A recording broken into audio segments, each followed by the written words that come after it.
우리가 이제 보통 이제 급여를 결정하는 건 다 법에 따라 하도록 되어 있습니다. 이제 건강보험법 이제 41조 3이 그걸 이제 규정하고 있는데, 절차적인 부분이 있는데 투명성이 우리나라는 많이 떨어지다는 게 지금 이번 처방 문제에서도 많이 그런 부분을 갖다 지적하고 있는 부분이고, 그런 부분에서 안정성, 효과성 같은 경우도 담보를 못한다.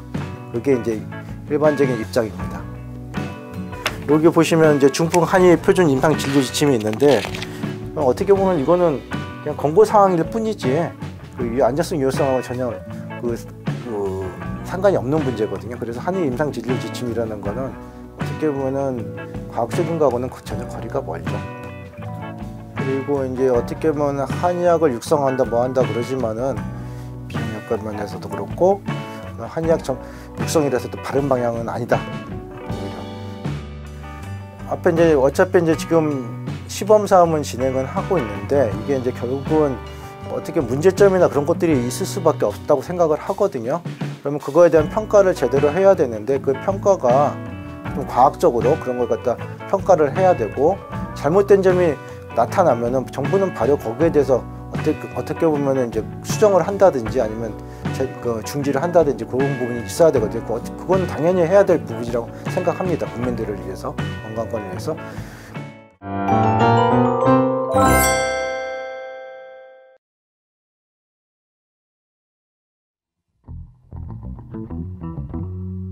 네, 안녕하십니까. 네, 안녕하십니까. 네, 7번째 시간으로 지금 대한의사협회의 의료정책연구소 기획조정실장을 맡고 계시는 강태경 실장님 뵙고, 지금 처방급여 과정에 있어서 이런 어떤 급여가 어떤 식으로 이루어지는지, 그리고 어떠한 허와 실이 있는지 그런 부분들에 대해서 좀 짚고 넘어가는 그런 시간으로서 마련을 했습니다.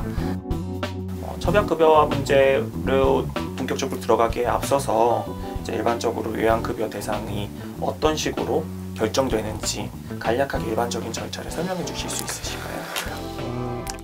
우리가 이제 보통 이제 급여를 결정하는 건 다 법에 따라 하도록 되어 있습니다. 이제 건강보험법 이제 41조 3이 그걸 이제 규정하고 있는데, 보통은 이제 그 의료기관이나 아니면 치료 재료 이제 제조업자 아니면 수입업자들이 요양급여 결정을 갖다 이제 고용복지부 장관이나 심평원을 통해서 이제 신청을 하게 돼 있고, 심평원에서 이제 실무적인 검토를 하게 돼 있습니다. 그 실무 검토는 이제 상대가치 점수, 산출 근거 및 내역에 관한 자료나 아니면 비용 효과에 대한 자료, 아니면 국내의 실시 현황에 관한 자료, 아니면 이제 국내외의 연구 논문 등 이제 그 밖에 참고 자료를 서류적인 검토를 하게 되어 있습니다. 그런 것들을 갖고서 전문 평가, 심평원 내의 전문 평가위원회에서 평가를 하게 돼 있고, 이걸 평가는 이제 보건복지부 장관에게 100일 이내에 보고하게 돼 있습니다. 권정심에서 이제 이걸 갖다 심의하게 돼 있고, 이제 이 심의를 통해서 급여를 할 건지 아니면 비급여를 할 건지 아니면 폐기 처분할 건지 이제 그 세 가지를 결정한다고 보시면 될 것 같습니다. 이를 통해서 이제 급여가 되면은 보건복지부 장관은 고시를 하게 돼 있고, 이게 일반적인 절차라고 보시면 됩니다. 이제 건강보험 재정 자체가 한정된 재원이다 보니까 이것을 무한정 어떤 보장성을 강화시키는 것이, 물론 그것이 충분한 재원이 있다라고 하면은 물론 가장 베스트겠지만은, 급여 우선순위에 있어서 어떤 우선순위가 될 수 있는 주요한 기준들이 있는 것 같습니다. 이런 급여 여부를 결정하는 데 있어서 주요한 결정 요소들이라든지 혹은 우선순위를 설정하기 위한 여러 가지 고려 요소들, 그런 부분들은 어떤 것이 있을지 말씀해 주실 수 있으실까요? 사실 이제 그 보장성이라는 부분하고 이제 재원이라는 게 한정되어 있다는 부분에서 어떻게 보면은 이제 우리가 마음껏 넓히면 좋은데 이제 한계가 있고, 그리고 제일 중요한 거는 항상 보험에서 이제 보장성을 얘기할 때는 지속 가능성이 있거든요. 당장 뭐 보장 많이 해준다고 중요한 게 아니라, 또 이게 5년 뒤에 10년 뒤에 그 재원이 완전 바닥난다고 그러면 그게 문제가 되기 때문에 항상 그런 원칙은 우리나라뿐만 아니라 어디든지 다 있습니다. 되게 비슷하기도 하고요. 그래서 이제 국민건강보험 요양급여에 관한 기준에 관한 규칙 제1조 2에 이제 그 내용이 나와 있는데, 보건복지부 장관은 의학적 타당성, 의료적 중대성, 치료 효과성 등 임상적 유용성과 비용 효과성, 환자의 비용 부담 정도, 사회적 편익 및 공보, 재정 상황을 고려하고 요양급여 대상 여부를 결정하도록 되어 있습니다.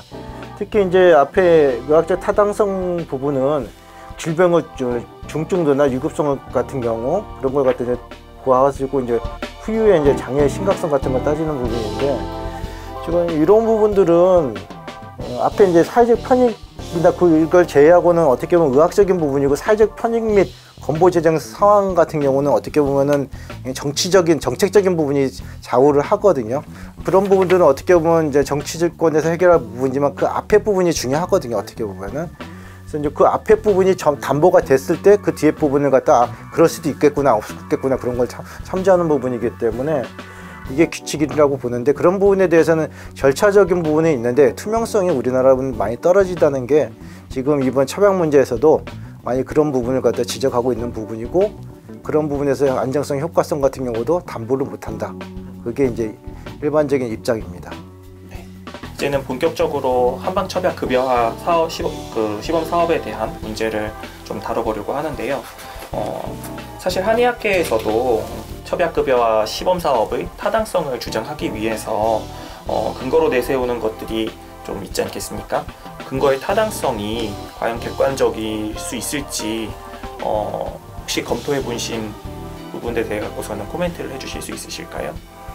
그게 이제 어떻게 보면 안전성, 유효성이 제일 그 부분이 중요해야 되는데, 의학에 있어서 이제 그 부분이 한의 임상표준 진료 지침이 이제 단순히 임상에서 시행된 다빈도 진료 및 처방에 관한 이제 조사 보고서이지, 이게 임상에서 권고사항을 적시한 것뿐 이제 유효성과 안전성을 보장 또는 임증하는 지침서가 아니라는 겁니다. 특히 이제 여기 보시면 이제 중풍 한의 표준 임상 진료 지침이 있는데, 여기서도 보면은 뭐 안전성, 유효성 얘기 나오지만 실제로는 여기 쭉 자료들 보면은 뭐 그 유효성과 효과성보다는 권고 사항을 적시한 것뿐이고, 이렇게 이런 게 요즘 많이 쓴다 그런 정도 때 이제 어떻게 해서 이게 안전하다 그런 내용은 별로 없습니다. 이런 것들이.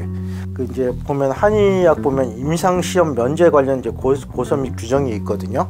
거기에 보면은 임상 시험이 이제 실질적으로 예전부터 써왔기 때문에 쓴다 그런 부분들인데, 이제 그 한약서에 이제 동의보감 내지는 방약 합편, 공초 과목 등 뭐 그런 한약 처방의 종류 및 조제 방법에 대한 규정으로 정한 한약 조제 지침서라가 있는데, 이제 그 한약 조제 지침서는 최근 거라고는 하지만 되게 이제 원래는 앞에 말했던 이제 그 책들을 갖다 지침으로 하는 거기 때문에, 이걸 갖다 박물관에나 있어야 될 걸 갖다 지침으로 한다고 그러면 참 그거는 좀 곤란하죠. 일반적으로 생각하는 부분에 있어서도. 어떻게 보면 이거는 그냥 권고 사항일 뿐이지 그 안전성, 유효성하고 전혀 그 상관이 없는 문제거든요. 그래서 한의 임상 진료 지침이라는 거는 어떻게 보면은 과학적인 거하고는 전혀 거리가 멀죠. 이 첩약급여화 시범 사업이라고 하는 것의 목적에 대한 당위성을 이야기를 할 때 그 목적의 당위성의 어떠한 주요한 근거로서 천연물 신약이라든지 내지는 이제 국내 한약재 시장의 그런 어떤 산업화 이런 부분들을 주요한 명분으로서 주장하는 부분도 있는 것 같습니다. 그래서 이런 특용작물에 대한 산업화라고 하는 것에 대해서 우리가 어떤 시각으로 접근을 해야 할지 그런 부분들을 여쭙습니다. 어쨌든 이게 그 한약재 같은 경우는 이제 그 어떻게 검사 같은 경우가 이제 유통 과정도 불분명하고 중국에서 들어오거나 뭐 그런 부분들도 명확하게 뭐 이렇게 그 바코드처럼 돼 있는 것도 아니고, 그리고 이걸 갖다 우리가 관능 검사라고 하죠. 그리고 일반적으로 이제 직접 보고 뭐 그런 식으로 샘플링해서 보고 그런 식으로 넘어가기 때문에 우선 그런 부분들이 좀 투명해야 된다는 부분이 있고요. 그리고 이제 어떻게 보면 한의학을 육성한다 뭐 한다 그러지만은 이게 이제 안정성과 유효성을 국민들을 대상으로 한다고 했을 때 안정성과 유효성을 갖다 생각하고서 하는 건지 진행하는 건지 그게 좀 의문스럽고, 그 한의학 제재에 대해서 저쪽에서 그 일반적 우리나라를 제외하고 가령 뭐 미국이라든지 유럽이라든지 기타 등등 나라들 생각했을 때는 이거는 그냥 건강 보조식품이거든요. 한의학이라는 거는 그쪽에서 얘기하는 거는 그런 부분에서 보조식품하고 통합해서 어떻게 보면 육성해야 될 부분이 아닐까 그런 부분이 생각이 들고요. 그래서 지금 그 목적으로 하는 거하고는 전혀 가당치도 않다고 생각을 합니다. 비용 효과면에서도 그렇고 한의학 육성이라서 또 바른 방향은 아니다. 오히려 중국 같은 경우나 아니면 기타 뭐 싱가포르 같은 경우도 그렇고 조금 자꾸만 그 의사 따라잡기, 의과 따라잡기를 하다 보니까 본인들이 연구해야 될 부분에서 많이 탈피하게 되고 방향을 좀 잃고 있지 않은가 그런 점도 있고 좀 안타깝습니다. 마지막 질문인데요. 네. 협약급여 시범사업과 관련해서 우리는 어떤 방향성을 가지고 정부가 구체적으로 어떤 점들을 요구하고 확인해야 할지, 그리고 어떤 부분들을 앞으로 경과 관찰을 해야 할지, 그런 부분들에서 코멘트 여쭙습니다. 앞에 이제 어차피 이제 지금 시범 사업은 진행은 하고 있는데 이게 이제 결국은 어떻게 문제점이나 그런 것들이 있을 수밖에 없다고 생각을 하거든요.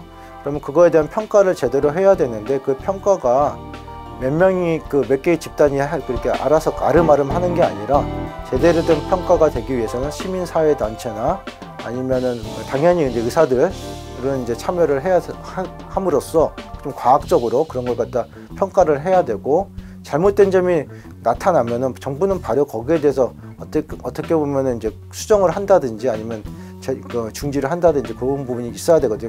그건 당연히 해야 될 부분이라고 생각합니다. 국민들을 위해서, 건강권을 위해서.